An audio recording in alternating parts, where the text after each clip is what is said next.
Hello engineers, कैसे हैं आप लोग। Welcome to the official channel of study UT education, जहां हम लोग सॉल्यूशन कर रहे थे लास्ट 21 ईयर का एसएससी जे का प्रीवियस क्वेश्चन सीरीज।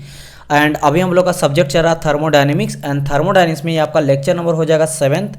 ये आपका 7th लेक्चर हो जाएगा। इससे पहले आपका 6th लेक्चर आ चुका है। एंड अभी हम लोग टॉपिक को कर रहे हैं फर्स्ट लॉ ऑफ थर्मोडायनेमिक्स, यानी कि फर्स्ट लॉ ऑफ थर्मोडायनेमिक्स में जितने भी क्वेश्चन पूछा गया एसएससी जेई में थर्मोडायनेमिक्स में, उसको सब कुछ हम लोग यहाँ पे देख रहे हैं, राइट। और आने वाले टाइम पे आपको सारे सब्जेक्ट मिलेगा सॉल्यूशन। एंड हम लोग क्वेश्चन के साथ साथ थ्योरी को भी, कंसेप्ट को भी क्लियर करते हैं। तो चलिए आज के क्लास को स्टार्ट करते हैं। आज का फर्स्ट क्वेश्चन आपसे पूछा गया है 29 नंबर का। फॉर द क्लोज सिस्टम, एक क्लोज सिस्टम का बात किया गया कि क्लोज सिस्टम में the difference between heat added and work done by the system is equal to, यानी कि जब किसी क्लोज सिस्टम में हम लोग हीट देते हैं और उसके बाद जो हमें वर्क मिलता है, उन दोनों के बीच के डिफरेंस जो होता है वो क्या होता है, उससे मुझे क्या मिलता है। तो चलो हम लोग देखते हैं अकॉर्डिंग टू फर्स्ट लॉ। तो मैं अगर बात करूँ according to first law of thermodynamics, we know that किसी सिस्टम में जब हम लोग हीट देते हैं तो मुझे मिलता है वर्क। क्या मिलता है? मुझे वर्क मिलता है। लेकिन जितना हम लोग हीट देते हैं, मान लो 10 जूल का हीट दिए तो मुझे जरूरी नहीं है कि 10 ही मुझे वर्क मिलेगा, मान लो 8 मिलेगा। लेकिन 2 मेरा सिस्टम के प्रॉपर्टी में चल जाता है, यानी कि उस सिस्टम में ड्यू टू कुछ लॉसेस के चलते, कुछ फ्रिक्शन के चलते वो मेरा एक्वायर कर लेता है। तो यहाँ मुझे मिलता है वर्क के साथ साथ इंटरनल एनर्जी भी। ये मेरा क्या हो जाता है? इंटरनल एनर्जी हो जाता है। ये मेरा होता है इंटरनल एनर्जी। और यहाँ पे आपको सिंपल पूछा गया था कि भाई हीट एंड वर्क का डिफरेंस, यानी कि अगर मैं करूँगा del Q minus del W तो मिलेगा मुझे क्या? डी यू मिलेगा। और डी यू होता क्या? मेरा इंटरनल एनर्जी होता है।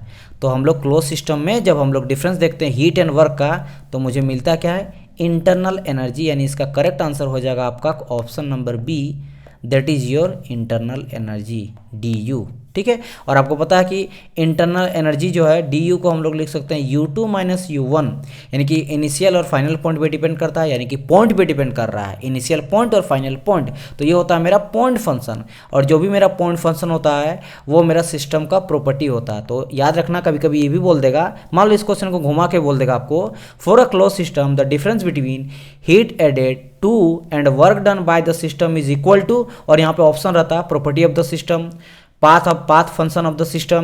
ठीक है, इस तरीका से। तो ये मेरा प्रॉपर्टी ऑफ द सिस्टम भी हो सकता था, पॉइंट फंक्शन भी बोल सकता था, या फिर इंटरनल एनर्जी। ठीक है, चलो आगे बढ़ते हैं नेक्स्ट क्वेश्चन की ओर। क्वेश्चन नंबर बात कर रहे हैं हम लोग, क्वेश्चन नंबर 30। यहाँ पे क्या बोला गया है? Which aspect does not pretend to free expansion process. यहाँ पे बोल रहा मतलब आउट ऑफ द 4 प्रोसेस में कौन सा ऐसा है जो फ्री एक्सपेंशन के लिए वैलिड नहीं है।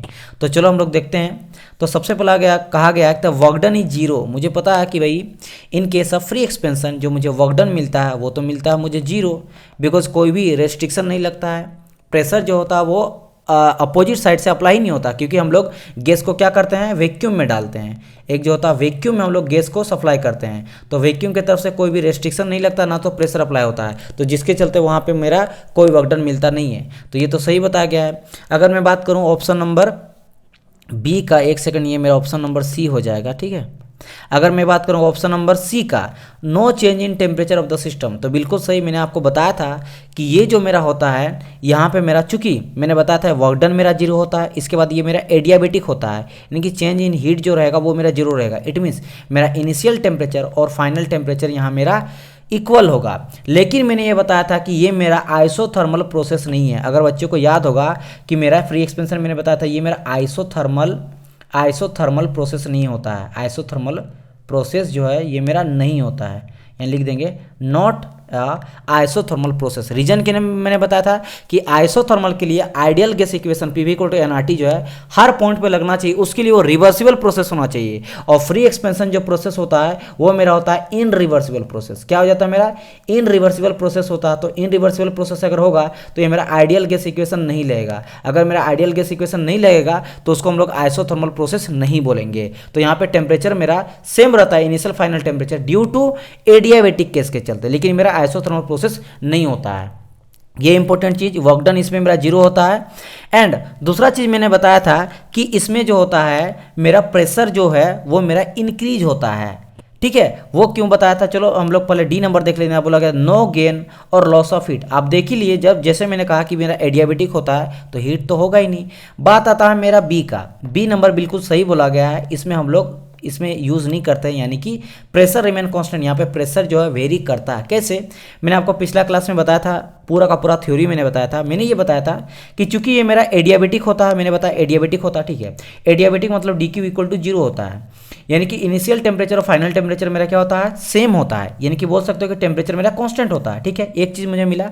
और दूसरा चीज़ मैंने बताया था कि इसमें क्या हो जाता है, इस वाले सेक्शन में मान लो हम लोग गैस रखते हैं और एक माइनट एपर्चर के थ्रू हम लोग गैस को पार करते हैं वैक्यूम में, ठीक है। वैक्यूम हम लोग पार कराते हैं। तो इसमें जितना भी मेरा यहाँ का मास रहेगा, गैस का जितना मास रहेगा 1 kg 2 kg, वही तो यहाँ जाएगा, यानी कि यहाँ के अमाउंट ऑफ सब्सटेंस भी कांस्टेंट है। तो हम लोग बोल सकते हैं कि अमाउंट ऑफ सब्सटेंस जो है वो मेरा फिक्स है, यानी मास मेरा कांस्टेंट है, ठीक है। क्योंकि वेलोसिटी भी तो नहीं मिल रहा ना, यहाँ वेलोसिटी बिल्कुल नहीं है, क्योंकि वेलोसिटी यहाँ पे जो अगर हम लोग बात करेंगे मॉलिक्यूल्स का वेलोसिटी, ठीक है, तो वो भी मेरा 0 है, ठीक है। मॉलिक्यूल्स का वेलोसिटी जो है वो मेरा क्या है, 0 है। तो अगर मॉलिक्यूल्स का वेलोसिटी 0 होगा तो मेरा जो अमाउंट ऑफ सब्सटेंस है वो भी मेरा 0 होगा और टेम्परेचर भी 0 होगा। तो मेरा टेम्परेचर 0 हो गया, मास 0 हो गया। तो अकॉर्डिंग टू बॉयल्स लॉ, आपको पता है बॉयल्स लॉ में अगर हम लोग टेम्परेचर को कांस्टेंट लेते हैं, मास को हम लोग कांस्टेंट लेते हैं, तो हम लोग जानते हैं कि प्रेशर जो होता है इन्वर्सली प्रोपोर्शनल होता है वॉल्यूम का। इट मीन्स यहाँ पे मेरा प्रेशर और वॉल्यूम आपस में होता है इनरिवर्सिबल प्रोसेस। और चूंकि ये जो है पहले मेरा वॉल्यूम इस गैस के अंदर, सिलेंडर के अंदर इतना था, यहाँ से यहाँ तक एक्वायर करता था, लेकिन जैसे ही वैक्यूम में पहुँच गया तो अब मेरा वॉल्यूम यहाँ से यहाँ तक बढ़ गया, तो मेरा वॉल्यूम यहाँ पे इंक्रीज हो जाता है। तो अगर मेरा वॉल्यूम यहाँ पे इंक्रीज हो जाता है, और हम लोग जस्ट अभी देखें कि वॉल्यूम और प्रेशर जो होता है अकॉर्डिंग टू बॉयल्स लॉ के अकॉर्डिंग मेरा इन्वर्सली प्रोपोर्शनल होता है। अगर मेरा वॉल्यूम बढ़ा है तो प्रेशर मेरा यहाँ घटेगा, इट मीन्स यहाँ पे प्रेशर कांस्टेंट नहीं होता है। इसीलिए यहाँ पे ये मेरा सही है, क्योंकि ये बोला गया था कि which aspect does not pretend to a free expansion, मतलब मेरा फ्री एक्सपेंशन है कौन सा वैलिड नहीं है, तो मेरा बी नंबर वैलिड नहीं है। समझ आया। चलो ये आपको पूछा गया था एसएससी जे 2012 का। आगे बढ़ते हैं नेक्स्ट क्वेश्चन, क्वेश्चन नंबर 31 पूछा गया the internal energy of a perfect gas depend on. देखो मैंने बताया था आपको इंटरनल एनर्जी परफेक्ट गैस के केस में वो ओनली फंक्शन होता है टेम्परेचर का। किसका होता है, ओनली होता है फंक्शन ऑफ टेम्परेचर, मैंने बताया था आपको, ठीक है। इंटरनल एनर्जी का बात करेंगे, ठीक है। इसके अलावा अगर हम लोग इंथैल्पी का बात करेंगे, दोनों ही केस में इंथैल्पी और इंटरनल एनर्जी ओनली होता है function of temperature in case of ideal और परफेक्ट गैस। और दोनों के बीच में मैंने डिफरेंस भी बताया था आइडियल के केस में और परफेक्ट गैस के केस में, कि आइडियल गैस होता है वो आपका हो जाता है थर्मली परफेक्ट गैस या फिर थर्मली परफेक्ट गैस, हाँ बिल्कुल सही। एंड अगर बात करेंगे परफेक्ट गैस, ये जो होता है वो होता है कैलोरिकली परफेक्ट गैस। ये चीज़ और एक डिफरेंस मैंने बताया था कि आइडियल गैस में जो होता है सीपी एंड सीवी का वैल्यू वो मेरा डिपेंड करता है टेम्परेचर में, लेकिन परफेक्ट गैस में जो है सीपी एंड सीवी यानी कि स्पेसिफिक हीट जो है वो इंडिपेंड होता है टेम्परेचर का।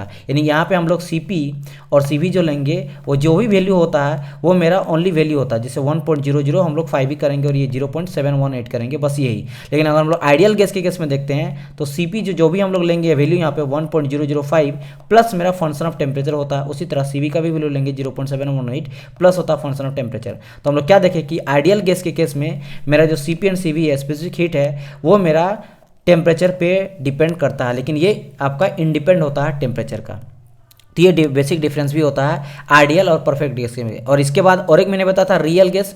रियल गैस क्या होता है, रियल गैस होता है जो कि मेरा इम्परफेक्ट गैस होता है, ठीक है। जहाँ पे मेरा आइडियल गैस और परफेक्ट गैस दोनों गैस में मेरा नो मोलिकुलर अट्रैक्शन देखने को मिलता है, कोई भी मोलिकुल्स वहाँ पे अट्रैक्शन नहीं होता है। लेकिन रियल गैस में मोलिकुलर अट्रैक्शन देखने को मिलता है। लेकिन रियल गैस में भी अगर हम लोग प्रेशर को लो ले लेते हैं और टेम्परेचर को काफ़ी हाई ले लेते हैं तो ये भी मेरा एज ए एक्ट करता है आइडियल गैस और परफेक्ट गैस की तरह। चलो ये भी रिवीजन मैंने करा दिया। तो यहाँ पे होगा टेम्परेचर ओनली, क्योंकि यहाँ पे परफेक्ट गैस का बात कर रहा था और परफेक्ट गैस के केस में मेरे इंटरनल एनर्जी जो फंक्शन ऑफ टेम्परेचर ओनली होता है। ये आपको पूछा गया था एसएससी जे 2012 में। नेक्स्ट क्वेश्चन बोला गया 32 में during an adiabatic process. Adiabatic process क्या हो जाता है आपको पता है, एडियाबेटिक हम लोग लेते हैं पीवी पर गामा इक्वल टू कॉन्स्टेंट, ये होता है एडियाबेटिक का केस, ठीक है। पॉलीट्रोपिक रहता तो पीवी पर एन इक्वल टू कॉन्स्टेंट होता है, यहाँ एन और गामा होता है। एन पॉलीट्रोपिक इंडेक्स होता है और यहाँ पे गामा जो होता है वो एडियाबेटिक इंडेक्स होता है।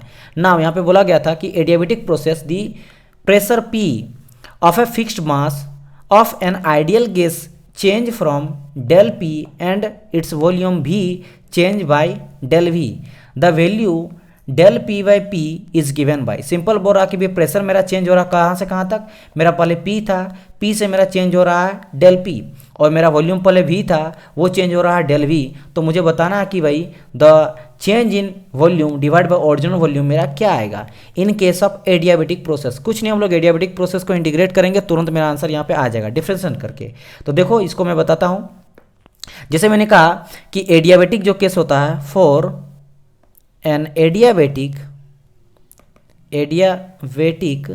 प्रोसेस, क्या मुझे पता है कि एडियाबेटिक प्रोसेस में हम लोग लेते हैं P V power gamma equal to constant.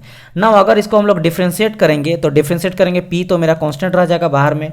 हम लोग पहले इसको करेंगे, एक बार कांस्टेंट निकलेंगे, दूसरा को एक बार डिफ्रेंशिएट करते हैं. तो अगर यहाँ करेंगे, हम लोग पता है कि एक्स पावर एन अगर डिफ्रेंशिएशन करते हैं डी बाई डी एक्स करते हैं, याद होगा आप लोग को. तो इसको हम लोग क्या करते हैं, एन मेरा बाहर आ जाता है और एक्स आ जाता है और फिर एन माइनस वन आ जाता है. ये हो जाता है डिफ्रेंशिएशन एक्स पावर एन का. तो वहीं यहाँ पे है भी पे पावर गामा है, तो गामा पहले बाहर आ जाएगा और भी रहेगा और गामा माइनस वन आ जाएगा. यही तो होगा ना. तो ठीक है, यही चीज़ हम लोग यहाँ पे लिखेंगे सिंपल.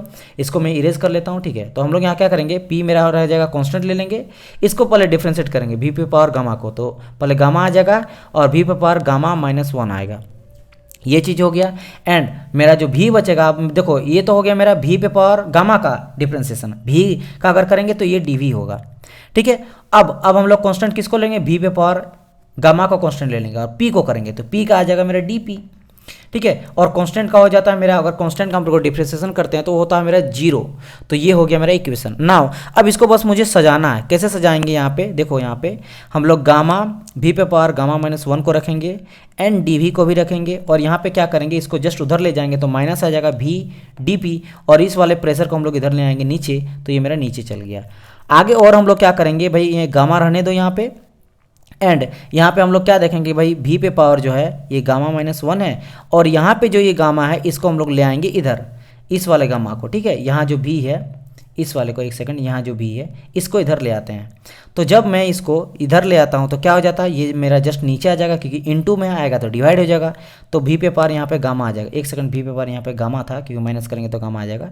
तो यहाँ पे डिवाइड बाय पाएगा भी पे पावर गामा, और डी का डी रहेगा, और यहाँ मेरा बचेगा क्या, यहाँ बचेगा minus D P by P बचा, क्योंकि ये तो इधर हम लोग भेज दें. ठीक है, इसको अब ऊपर ले जाएंगे, यानी गामा, एक सेकंड, गामा भी पे पावर हो गया गामा माइनस वन, ये ऊपर चल जाएगा तो गामा माइनस हो जाएगा, भी पे पावर माइनस गामा आ जाएगा, एंड डी का डी रहेगा. फिर से हम लोग लिख लेते हैं इसको.